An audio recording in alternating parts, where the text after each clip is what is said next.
Each year, PPC Hero publishes a list of the top PPC influencers in the world. I've been fortunate to interview many of the PPC experts who appear on that list. My guest in this episode of Suds Search is Michelle Morgan. When PPC Hero published their list for 2020, Michelle was number one. If you've seen one of her videos, heard her present, or read a blog post she's authored, you know that honor is well deserved. Michelle is the Director of Client Services at Clix. She co-hosts a video series called Paid Media Pros with her colleague Joe Martinez. Joe has also been on Suds Search, and he's also a mainstay on the PPC Hero list. Michelle and Joe produce so much valuable content on their video series that it makes the rest of us look bad. After you watch this video, I highly suggest you check out Paid Media Pro's channel.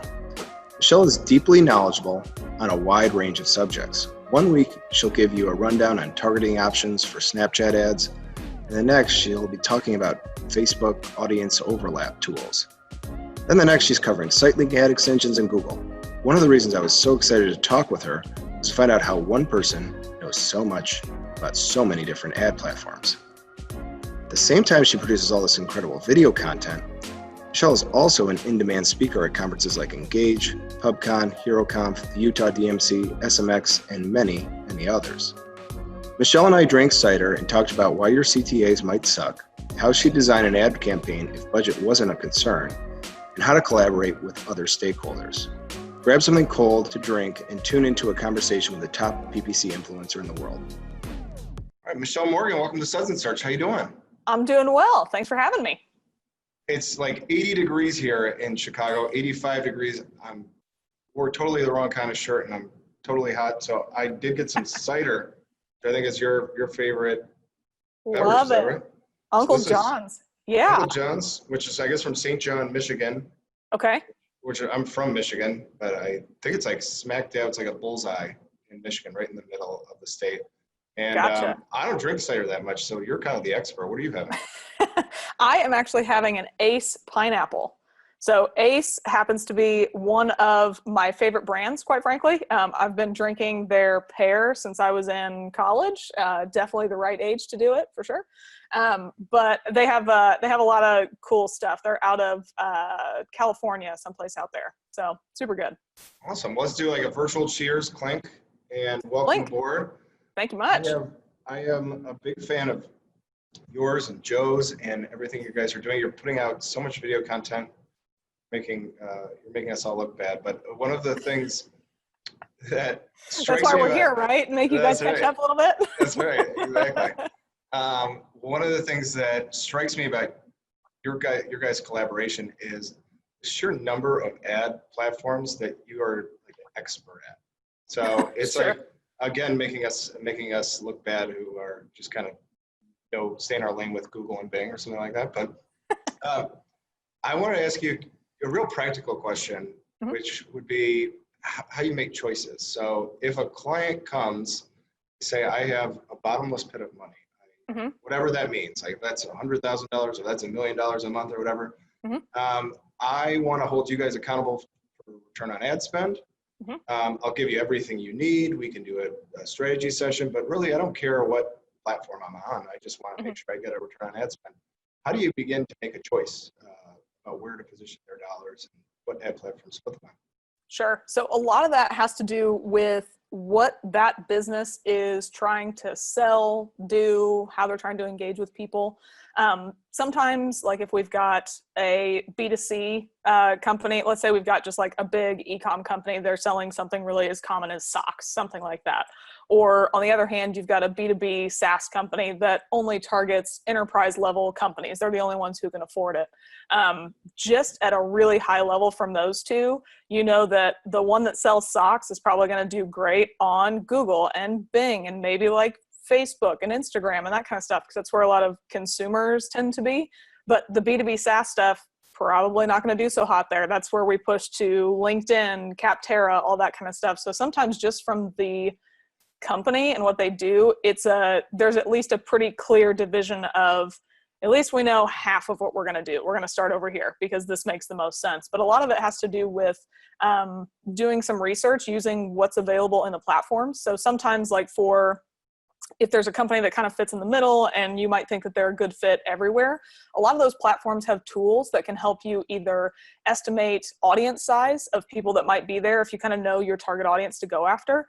You can use like the Google Keyword Planner to identify keywords that actually have good volume, that sort of thing. And by that point, it just becomes, let's dip our toes into all of the channels that we think make sense. They have something that is worthwhile. And then with that bottomless pit of money that we all wish everybody had, right? We kind of just then start to shape it into whatever's working best and test other things in areas that aren't and just try to incrementally get better every time. I love it. And then do you guys actually help people come up with budgets too? So they say, I have an end goal. I want to get market share. I want to do, I don't know, I want to just increase revenue. How do you back into the number that they should budget for these things? Is that? Yeah, those are exercises that I personally don't love, if for no other reason than it's almost like going to a cocktail party and asking people how much money they make. Like, it's just an awkward thing. You don't want to be like, oh, you should spend $50,000. And they're like, we don't have anywhere near that. Or, are you sure that's all we can spend? Like, you're almost insulting people because you can go way too high or way too low. So like, I really hate those types of processes, but you kind of just, like you said, you kind of have to back into it. Like, especially if it's something we've had experience with, we can usually try and say, okay, something about like what you have usually performs about this well. So let's go see how many leads we think we could get for X amount and kind of back into it that way. It really ends up being something that I almost send an email that's just as long as whatever the findings are itself. And there's just like this massive disclaimer at the beginning of it that it's like, we tried our best.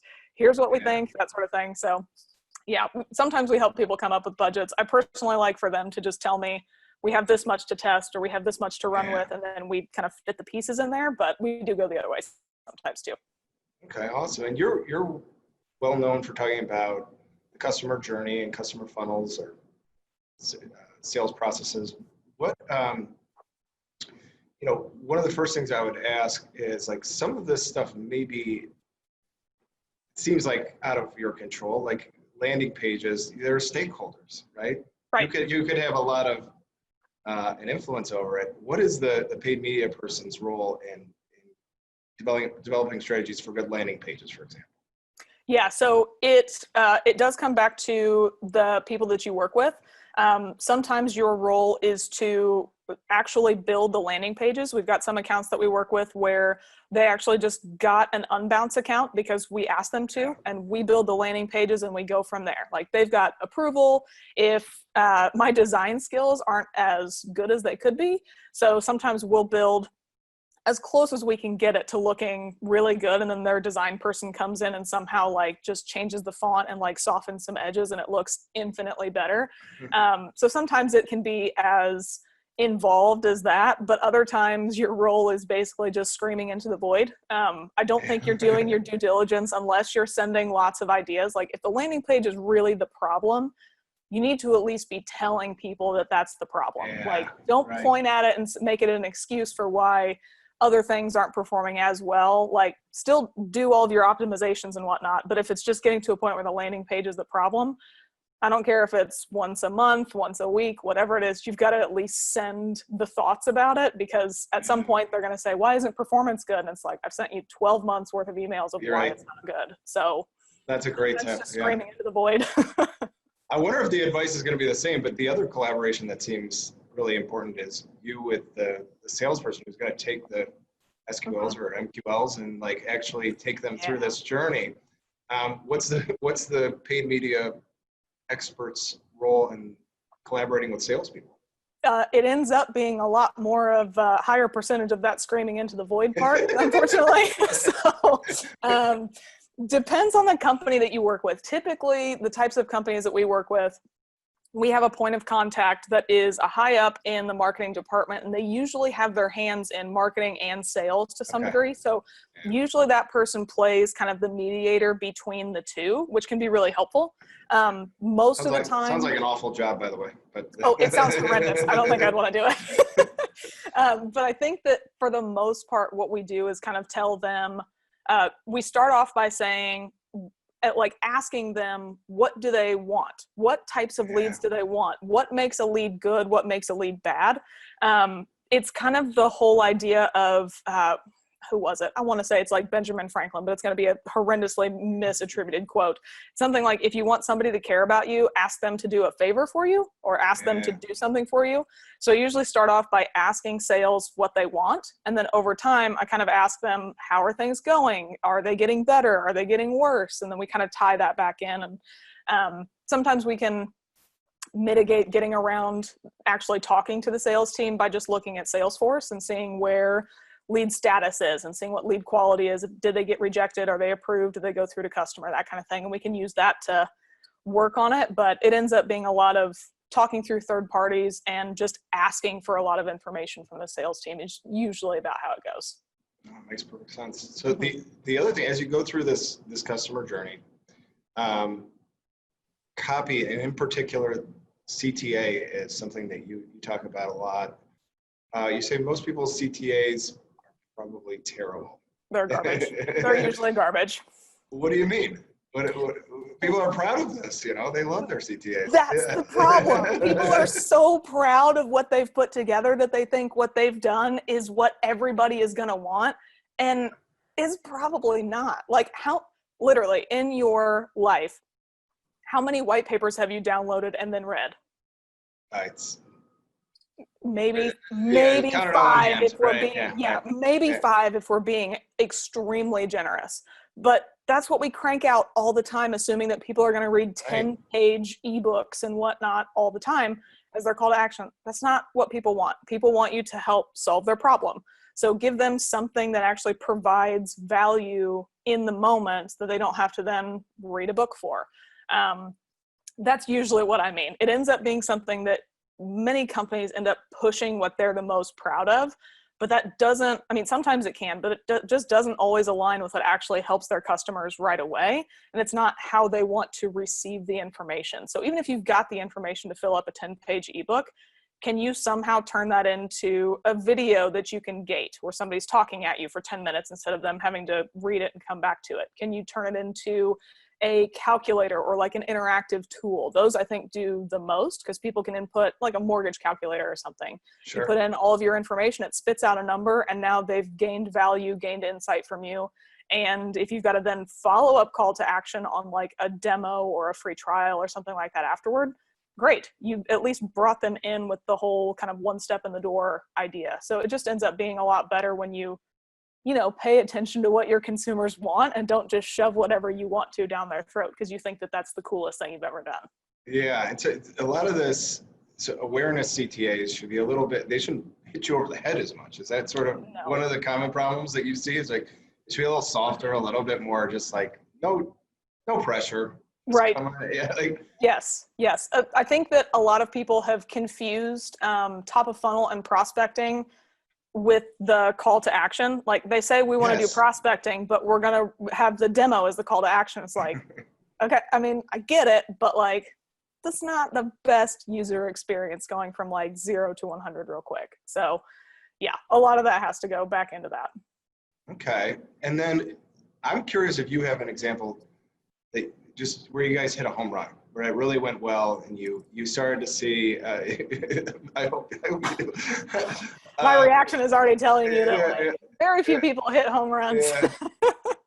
Just an example of like where you really got a funnel to work and it was ebbing and flowing the way you wanted it to, and at least it was interesting. Ooh, that's a good one.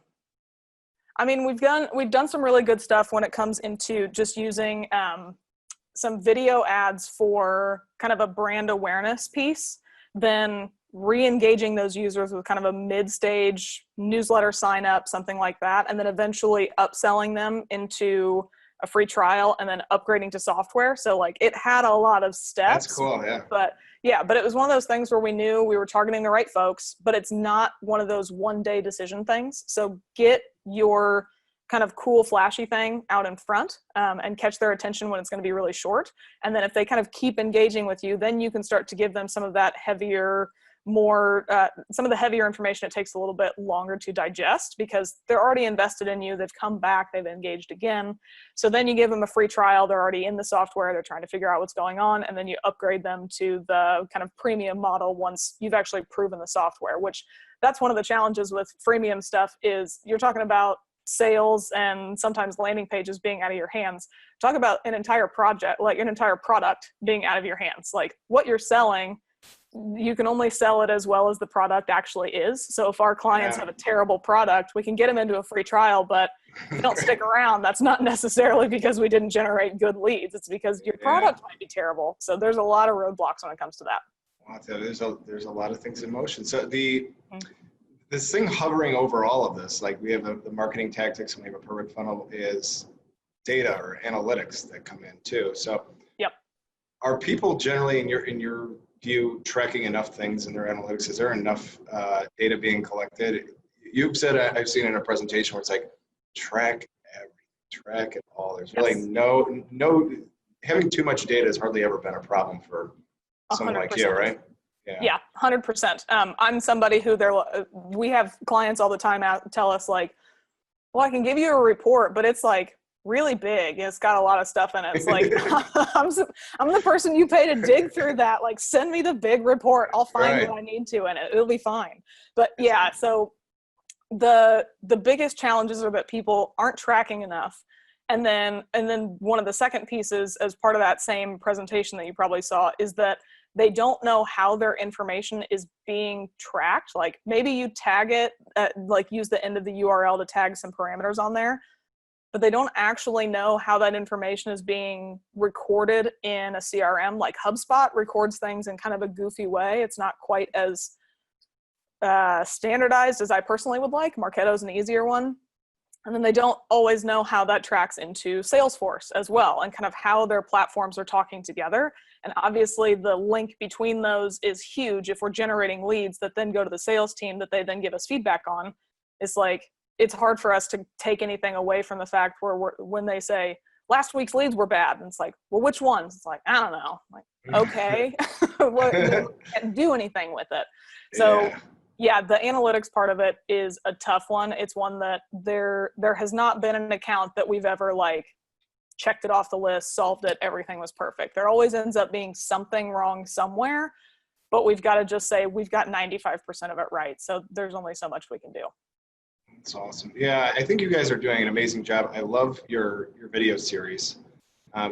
Keep it up. I'm gonna do my best to keep pace with you, but it's unbelievable. And they're all really a week now. They're all really good and in depth, and they're like they're shorter but like presentation quality videos. So how can people get connected to you, and what's your favorite social media platform? Yeah, so I'm pretty much always on Twitter. I say always on Twitter. I have it open when I'm at work. I'm not constantly active on it, but that's probably the easiest place to get in touch with me. So I'm at Michelle M. SEM. And then, as you mentioned, the YouTube channel, we're at Paid Media Pros, and you can find us on YouTube. You can actually just go to YouTube, either type that in, or we've got the / Paid Media Pros in the URL. So pretty easy to find there. All right, awesome. Well, thank you for recommending cider. It's going down perfectly on this boiling hot day. It is a bit lighter, so that part helps. Yeah, and thanks so much for coming on. I hope we'll see each other at a conference if and when things ever get back to normal. Maybe. Yeah, see in a few years. So, yeah, exactly. All right, Michelle, thanks so much. I'll sign off. Cheers again. Yes, and cheers. I'll see you next time. Thanks so much.